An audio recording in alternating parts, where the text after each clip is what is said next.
Assalamualaikum dan salam sejahtera. Saya Nabila binti Hamidun melaporkan secara langsung dari Sekolah Kebangsaan Parit Lapis sempena Pesta Sekolah Angkat Madani yang berlangsung dengan penuh meriah pada hari ini.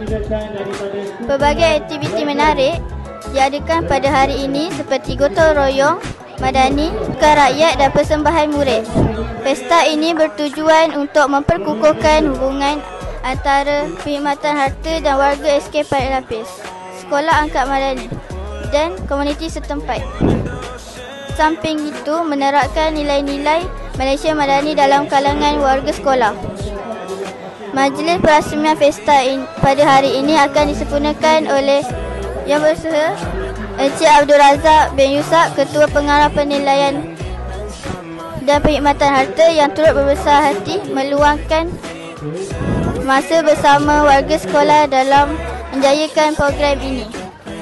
Sekian sahaja lintas langsung daripada saya, Nabila binti Hamidun, melaporkan untuk TV PSS SK Parit Lapis. Bersama kita cemerlang, bersama kita gemilang. Every time you move, you're looking like you're dancing. I think that you could have it.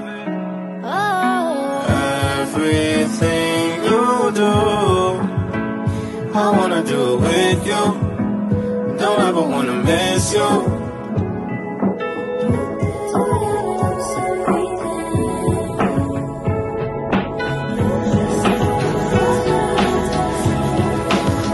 I'm swimming in it, said I'm thinking about jumping in it. Said I got you skinny dipping deep inside my head.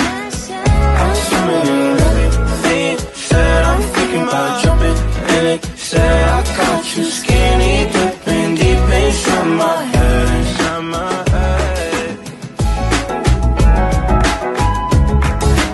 Every time you move, you're looking like you're dancing. I think that you could have it. Everything you do, I wanna do it with you. Don't ever wanna miss you.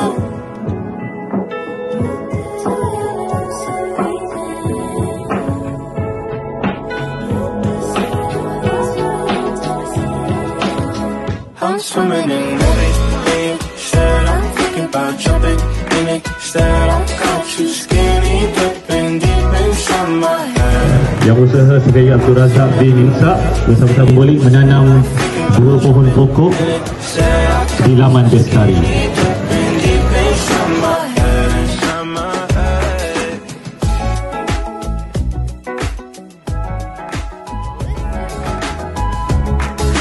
Every time you move, you're looking like you're dancing.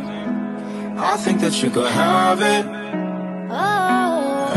Everything you do, I wanna do it with you. Don't ever wanna miss you.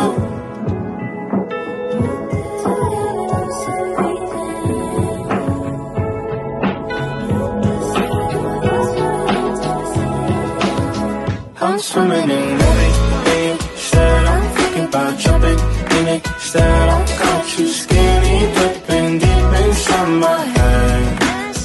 I'm swimming in it, said I'm thinking about jumping in it. Said I got you skinny dipping deep inside my head.